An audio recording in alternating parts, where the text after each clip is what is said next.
Hello and welcome back to the Sky Mobile Transfer Show, the show where we discuss the latest deals, rumours and links going on throughout the January transfer window. We'll be running a show per week and a deadline day stream as well, so get excited for that. Today's topic is Man United, currently 13th in the Premier League, but coming off a very positive result at Anfield.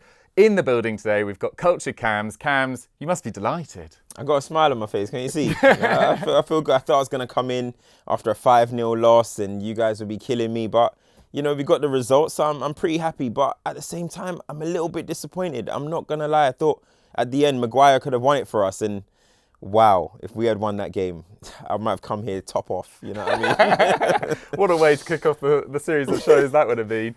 Nieve, welcome back to the Sky Mobile Transfer Show. Great to have you with us. How are you feeling about this January transfer window? Because it feels like a few clubs, it feels very tight between that area of maybe 4th to 9th. Like a few deals, few successful deals could make all the difference. 100%. I'm shocked by just how quiet it seems to be.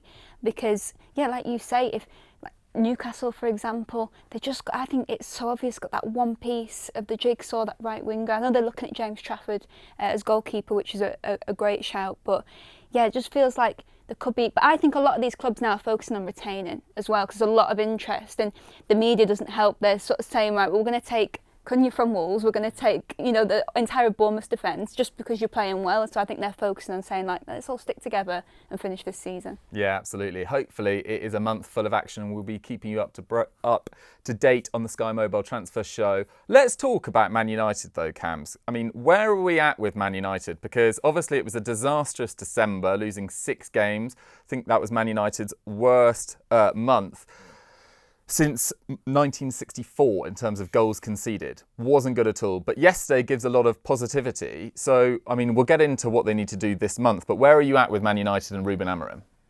Amorim, I'm all in. I'm all in on Ruben Amorim. I think he's a good manager. He had a great start to this season with Sporting, walks into Man United, which is a complete mess.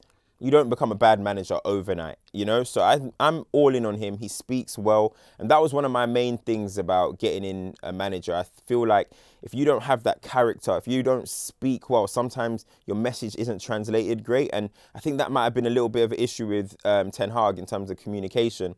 So I'm looking at Amorim and he's saying the right things. But obviously it's about what happens on the pitch. And I actually got to last week and I was like, he might get Graham Pottered here. Like, he might lose his job. Like, that's how scared I was. But Man United are such a confusing team at the moment. And Amorim alluded to it. Bruno alluded to it. Why can we play like this against Liverpool? Why can we play like this against City? And maybe for 60 minutes, 65 minutes against Arsenal, spirited performances. And then you go against Ipswich. And then you go against Fulham. And you go against these teams and Wolves and get battered. So it's super confusing why we're like that. But I feel like that's an emotional control situation, and that's also in the mind. Man United need to believe in themselves a little bit more. I know it's a dire situation, but I think Amorim is the one to get out of them. I don't think the squad quality is amazing. I think we're lacking in many areas, and I know the formation is a little bit different, so the players are going to have to adapt to it. However, we can give more. We are not a 14th place team. Like, this is crazy. You should never be 14th place. So I think steadily towards maybe the end of the season, I do think we're going to pick up some form, but we've got to get through this kind of rocky period right now. Yeah, absolutely. I totally agree with your point about his charisma. I really do believe when I hear him speak, really does seem to drag people along with him.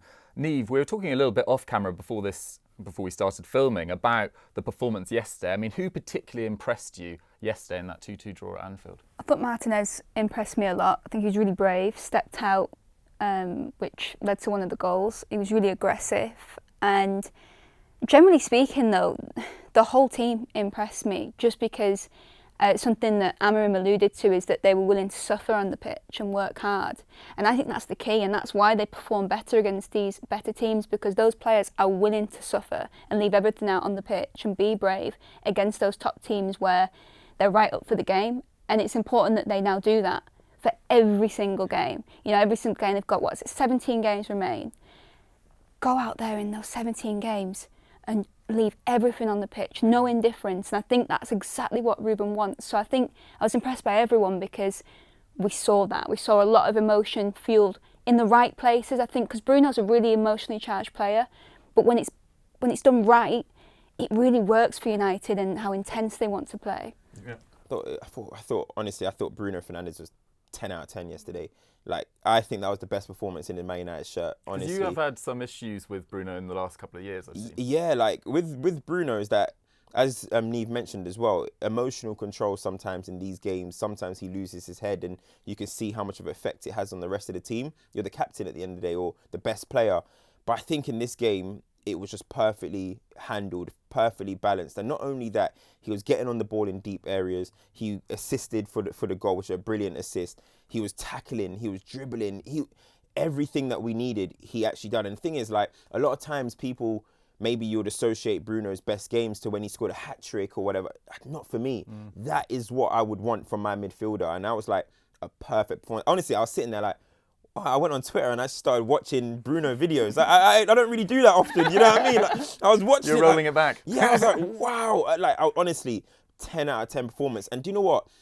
I know we didn't win, but it did feel like a little bit of a redemption considering when we lost 7-0 at Anfield, we walked away from that game. Roy Keane, Bruno, take him off captaincy. I remember Ian Wright pointing him out like, what is he doing on the pitch? This is disgraceful. And for him to go out there and Anfield, backs against the wall when we were expecting another 6-0, honestly, proper captain's performance. Yeah, absolutely. I think there was a few players under pressure going into that game. Lisandro Martinez hadn't started particularly well under Amorim. You know, he was one of the main beneficiaries of Ten Hag in that first year under Ten Hag, and he was so crucial to your success. Diogo Dalot hasn't been particularly as impressive as a left wing-back. He was awesome yesterday. The midfield, two of Mainu and Agate looked like sort of something to build on going forward. Eriksen and Casemiro can't really be seen in that sort of standard of game. But guys, the big question for today's show is how to fix Man United in January. A big task, admittedly a big task, but I have asked you to go away and argue for two players that should leave Man United and two players that should come in. Let's start with the players that you'd like to see leave Man United for Man United to go forward. Nieve, who are your two players that you think it's time?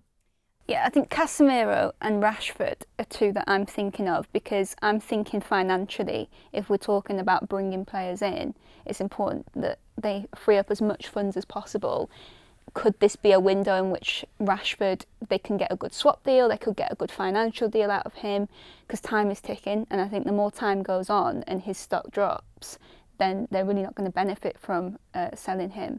And I think it's concluded now that his future isn't at Manchester United, and Casemiro just those astronomical wages as well. Yeah, absolutely. I think Casemiro has really struggled in the last 18 months. Rashford, I think it's going to be fascinating to see where he ends up. I don't see that many top clubs going for him, particularly around Europe. The left winger is so stacked around Europe. What do you think now. his level is?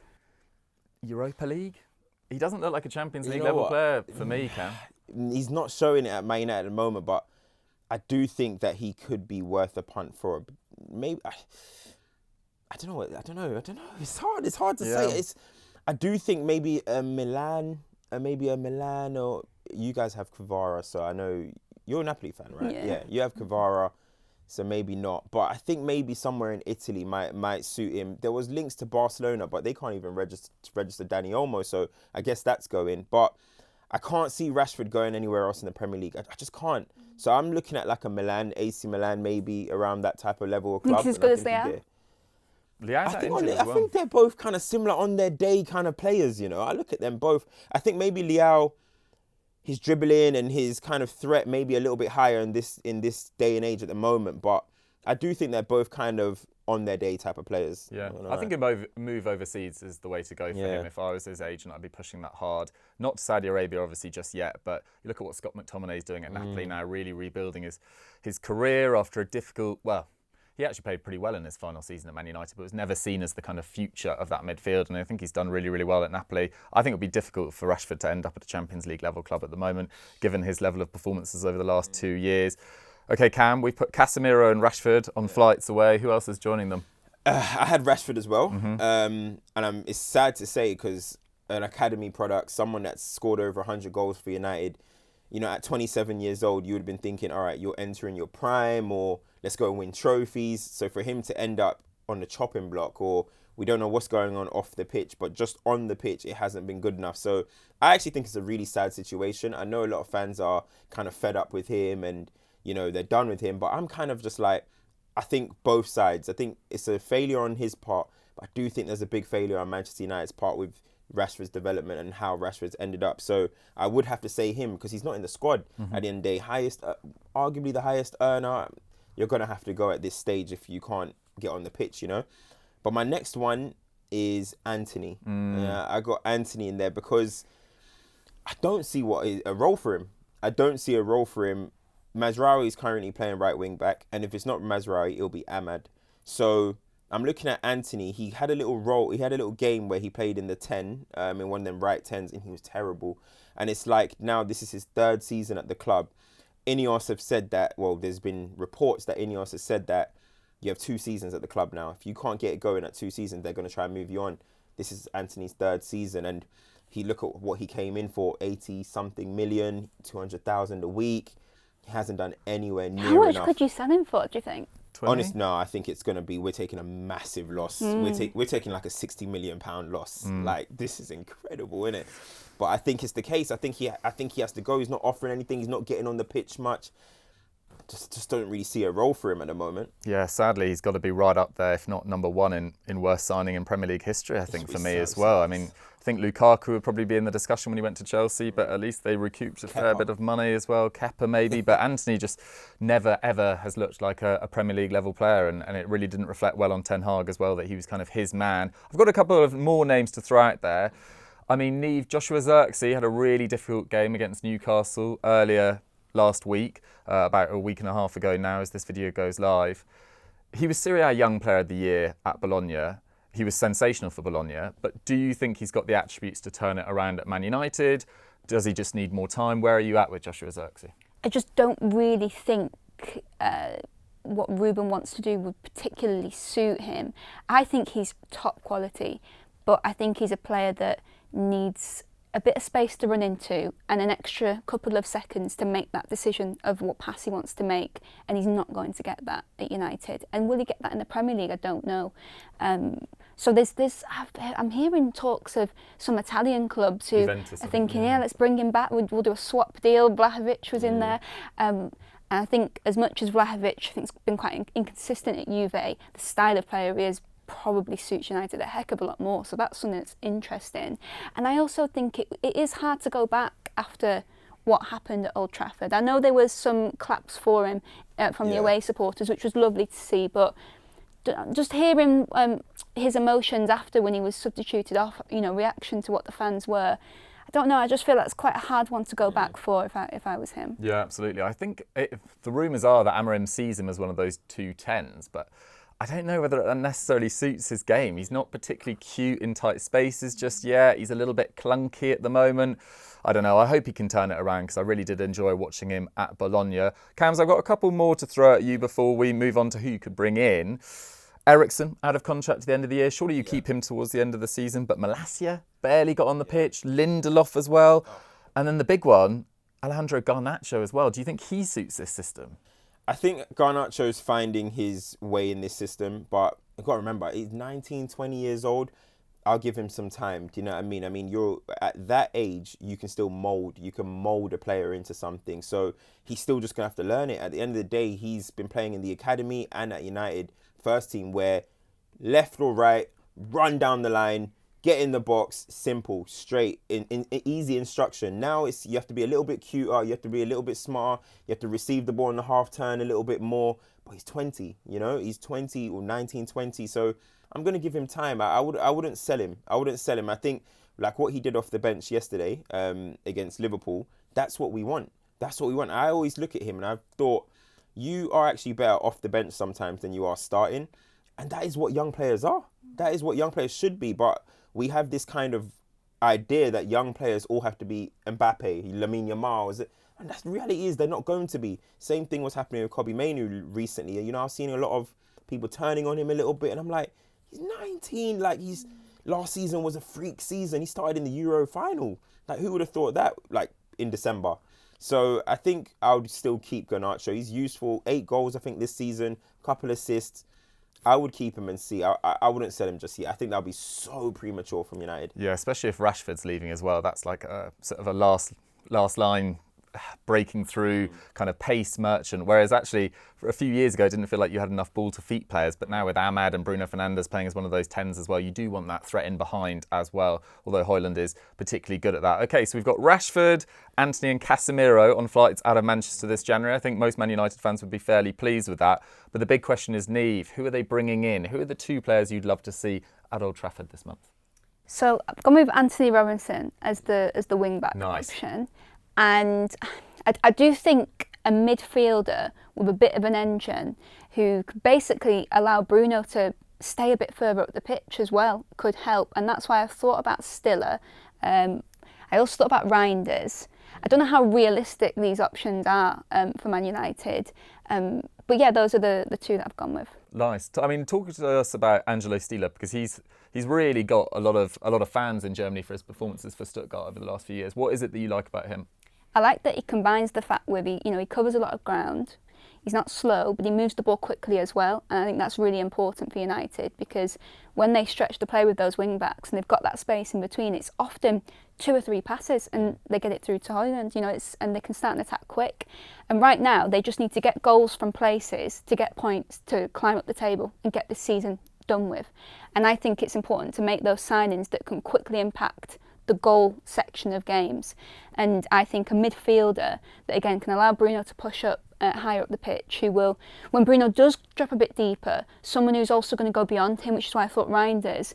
There was a few moments in the Forest game that I've mentioned before where I think Bruno made some really good runs where he dragged the Forest defenders with him, but once Agate sort of made that run beyond, actually led to United scoring. So it just shows that just for those quick fixes, I think a midfielder is actually as important as a wing back. Yeah, absolutely. I mean, Steele's getting a lot of credit as a 6 and an 8, and Reinders is commonly considered like the best midfielder in Serie A this year. I think he's been amazing for a Milan side that have really struggled, onto a new manager already this season.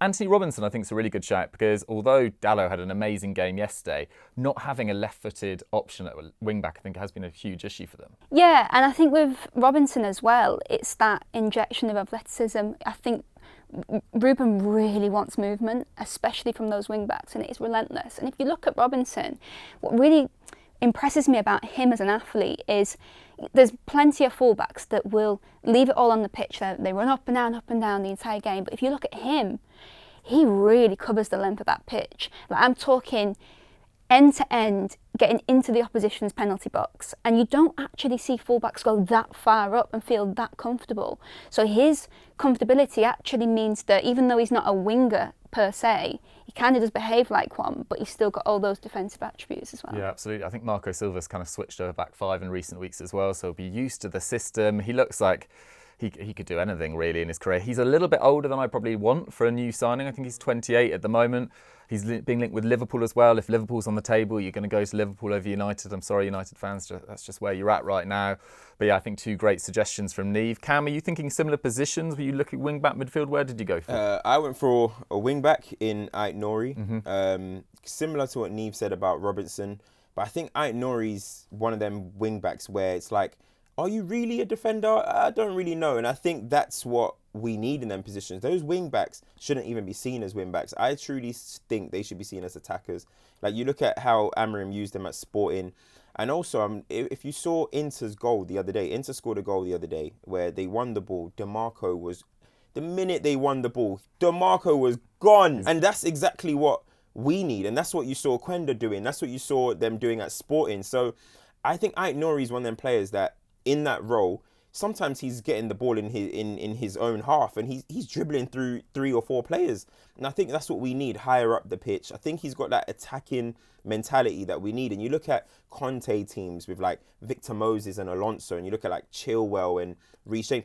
These guys were not playing that much as fullbacks. They were playing as attackers. And I think that's why I want Ait-Nouri there. Okay, you've got a little bit of defensive nous, but I want you to be tight, good in tight spaces, fast, get down nice, skillful. And I think in that role, all of a sudden you'll start seeing goals, you'll start seeing assists. So, and the technical quality from him, I think, is excellent. So Ait-Nouri, definitely. I think I love Dalot. I feel like I'm one of the only people now left that love Dalot, but I love Dalot, but I do think that role doesn't suit him particularly because his runs are really good, but you always see him kind of, should I go to my left? And then the chance is gone, you know, and he cuts back and it's gone. So I want a left footer there as well. And I went for a striker. Nice. I went for a striker, and he's on the market at the moment, it seems. And I went for Victor Osimhen. I think Osimhen, the thing is, sometimes I'm actually a little bit up and down with him in terms of what his real level is.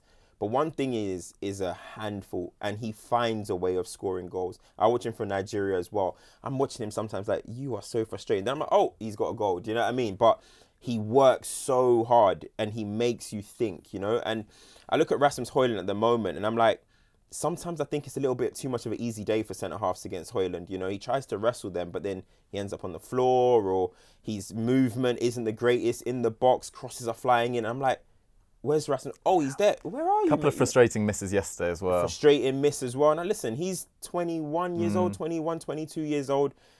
I don't think he's ready to be Manchester United's starting 9 at the moment. Coming off the bench, maybe, but he's got 2 league goals at this point this season, and at the end of the day, that's not good enough. Osimhen, 13 goals in 16 games for Galatasaray.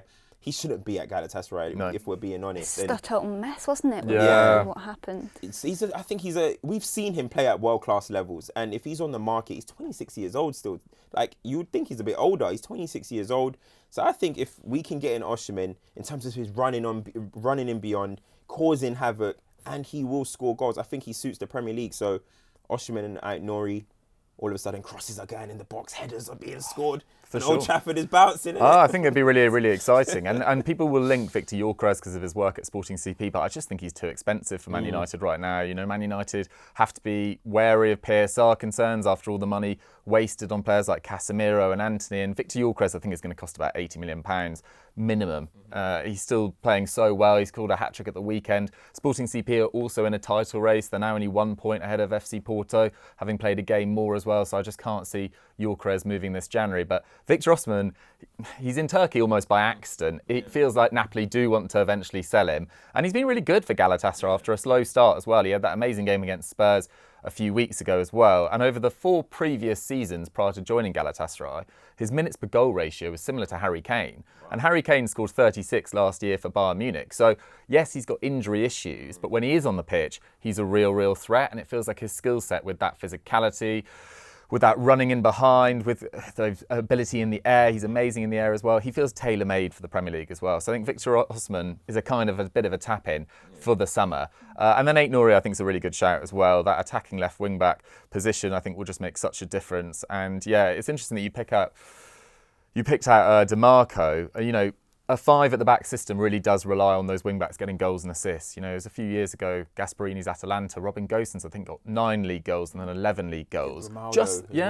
Just through finishing at the back post. And it feels like often Man United get into dangerous areas and either the right wing-back or the left wing-back, just because they're more natural defenders, just aren't in the position to capitalise, which they'll need with these inverted 10s creating more space around the box. So I think excellent suggestions from both of you. Nieve, okay, we've had 4 players on the table there. Are you still, who would you put as Man United's number 1 priority this January of the players we've mentioned? Are you sticking with one of yours? Yeah. Robinson or Ait-Nouri, do you think is more important than a midfielder or a striker? Yeah, it's really interesting. I think the easy thing is that wing back, but I'm convinced that a midfielder transforms United. Because every time that there's more movement in midfield, there's no coincidence that it equals better performance for Man United under Ruben. And I am also convinced that as much as in the long term, they've got to get it sorted with those wing-backs, with attack-minded players, I do think that Ruben's articulating what he wants from those wing-backs well enough for them to at least stretch the play and at least be figureheads to allow the space in between for everybody else. But there's many occasions where United do good things. Even in this Liverpool game, there was a moment where you had 2 wing backs, then you had Ahmad and you had Rasmus running, and there was just loads of space in behind, just a 3rd man runner, a bit of movement, and that could be Bruno, but he was quite deep at the time, so he couldn't get there. I want him higher up, so someone to help facilitate that. I really do think that could. And if you did sign a midfielder, or United signed a midfielder this January, do you see Mainu being used as more of a rotation? Do you see Agate being used more as a rotation? Who do you think is dropping out of that starting 11? I think it depends on who they play. In games where they want someone to sort of sweep up from the back, Agate sort of being that aggressive player across the space. In the games where they want to dominate a little bit more of the ball and be a little bit more composed, Kobbie Mainoo is a player. But also, just for all of them and then the new signing, it's important to rotate because there is so much up and down movement that Ruben wants. Plenty of games being played. You want a big enough squad to be able to do that. Okay, guys, let's move on to our Sky Mobile Switch of the Week to finish the show. We are going to be talking about every done deal or our favourite done deals, but because it's so early on in January, we're going to be opening it up to transfer rumours as well. So anything you've seen so far that might happen this January that has got your juices going. Right, Cam, where are we at? What's been your favourite rumour so far? My favourite rumour in terms of making sense for a football club is Cunha to Arsenal. And at the moment, he's been one of the best players in the league this season. Cunha has been excellent. But I look at the Arsenal team and I think attackingly, offensively, they're lacking a little bit. They need someone that can maybe be a little bit of a difference maker. And I think Cunha shows that for Wolves consistently. But it's not only that. I look at Arsenal and I think to myself, why are Arsenal seen as this team that are slow, boring, and but that's because I think personally in transition, Arsenal are not good enough. I don't think Arsenal transition the game well. And you look at any team that's won the league, even going to Jose Mourinho's Chelsea, where everyone says defensive football, they were brilliant on the counter-attack. I think Arsenal are not good enough on the counter. I think it's a bit too slow. When they win the ball back, it's 5, 6, 7, 8 passes. Then the other team have set themselves up. And you need really, really top quality, David Silva, KDB kind of quality to break down low blocks every single week without it looking boring, should I say. So Cunha is one of the best ball carriers in the Premier League.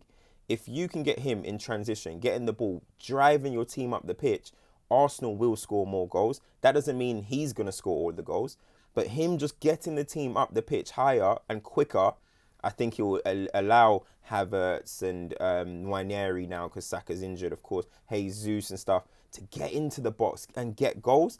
I just think it's far too slow at the moment for Arsenal. And listen, Cunha has had career nights against Man United. I've seen him run through our team like, sometimes it looks like prime Kaká sometimes. Yeah. I'm like, who is this guy? Do you know what I mean? Like, what is going on here? So honestly, I think stylistically, it's a perfect signing for Arsenal. I love that transfer. Okay, and if he did arrive at Arsenal, do you see him playing off the left? Do you see him playing as a 9 instead of Jesus or Havertz? Where do you see him playing? I'm not going to lie, I see him playing on the left. I see him, he kind of operates that little kind of behind the striker on the left-hand side role for Wolves right now. I don't think Martinelli is up to it, personally. I don't. I actually think Arsenal play better football when Jesus is in the team, whether he's scoring or not. The guy causes problems. He's got technical quality. He drifts to the left. So if he's playing, you amazing know presser he's going to... as well. Yes, presser as well. So you know he's going to drift to the left. Cunha's going to come inside. So I want to see a little bit of that Brazilian connection as well. Do you know what I mean? I know Martinelli's Brazilian, but he don't really play like one. One Brazilian you know out, one in. You know what I mean? So I think Cunha off the left, Jesus and Ait-Nouri or maybe Bukayo Saka when he's back. That's a fluid front three, man. I like that. Okay. I mean, I think it's a big shout for January as well. I mean, Wolves in a bit of a relegation patch as well. I mean, we'll see what happens in their game against Nottingham Forest as we record this tonight. Victor Pereira's, had a little bit of an improvement in their performances so far, but definitely one to keep an eye on. It has been rumoured. What about you, Nieve? Your favourite rumour you've seen? I quite like the fact that I saw some rumours of Nicolo Savona to Manchester City. Okay. And it interests me. I did not think he would be somebody that any club thought they could get from Juventus, because he's just signed a contract, I think, that takes him up to 2029. But then with Juventus, often there's young talents where you think, just keep them, and they don't. Like Howson that they're at Bournemouth for 15 million. 6'5" centre-backs, literally what Juventus need right now. 3 times that value, Yeah, it's bonkers. So you never actually know. And what I like about him is he can play obviously right back and play centre-back. He's big, he's got a physical presence, he's composed, and he does the simple things really well. So maybe some weaknesses to his game is that further up the pitch, his crossing's not the most unbelievable, but he does the simple passes well. So I think maybe City look at him and Pep looks at him and thinks there's a player they can really mould into what they want. Releases the ball, doesn't take too much time to do that. And he was brilliant against Kvaratskhelia. I was really impressed by his performance there. And when Dougie and Grealish both played against him when they played City. He was brilliant up against them, so he's really solid. And they could really do with someone who's a bit more solid, City. So that excites me. I like it. It was interesting hearing Pep this morning saying that he wants to see treble-winning Grealish back as well. Is this the final 6 months of Grealish at City? I think it is. I think he's going to be... I think Grealish is going to end up at like one of them mid-table-ish teams. But that's the Grealish I want back. I don't care. So where do you think Grealish would end up? He's been linked with Spurs. Yeah, you're looking at maybe a Spurs, or you're looking at maybe like Fulham's and those type of teams. Maybe not particularly Fulham, but I think that level of club he's going to go back to. Yeah, unless there's a way back to Aston Villa, I don't know. But I would want to see him at them teams. Honestly, Jack Grealish, he was one of my favourite players before he went to City. He's still one of my favourite players, but he's won it all now at Man City. Now it needs to kind of go back to enjoying your football. It doesn't really look like he enjoys his football too much. And it does look like him and Pep are constantly kind of at loggerheads nowadays. I just want to see him go back to a club and play his football. You saw him with Lee Carsley for a little spell, playing in midfield and stuff. He looked free and he was enjoying it. And a lot of people have written him off. He hasn't scored a goal in 48 games and stuff. But there's a lot of quality in Jack Grealish, man. And I just want to see him go to a team where he can express himself now. It's a shame he doesn't play on the right, because Newcastle, like that calibre of club with 60,000 at St James's Park, that'd be absolutely amazing. To wrap up our Sky Mobile Switch of the week, I'm going to actually do a done deal. It's one of the early ones so far. Ben Godfrey going to Ipswich on loan. Ben Godfrey's a really interesting one because he was so highly rated when he came through at Norwich. His first couple of years at Everton were pretty good. Then a lot of injuries happened. He was often playing on the right.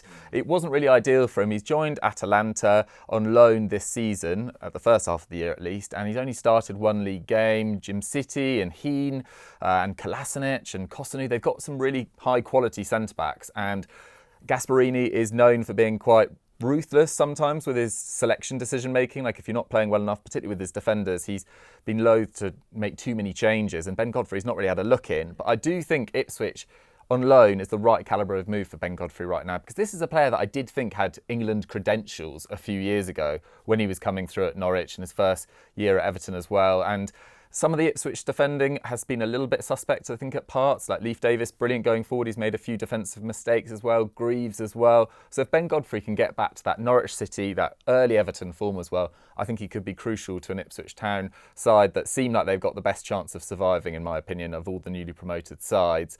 But those are our Sky Mobile switches of the week, guys. And that's the first Sky Mobile transfer show. Thank you so much for watching. Remember that with all the transfers going on between clubs this January, it's never been easier to change your network to Sky Mobile. All you need to do is text PAC, P-A-C, to 65705. That's 65705. Text PAC, and Sky Mobile will do the rest. Huge thanks to Nieve. Huge thanks to Cam. We fixed Man United this January. Thanks for watching.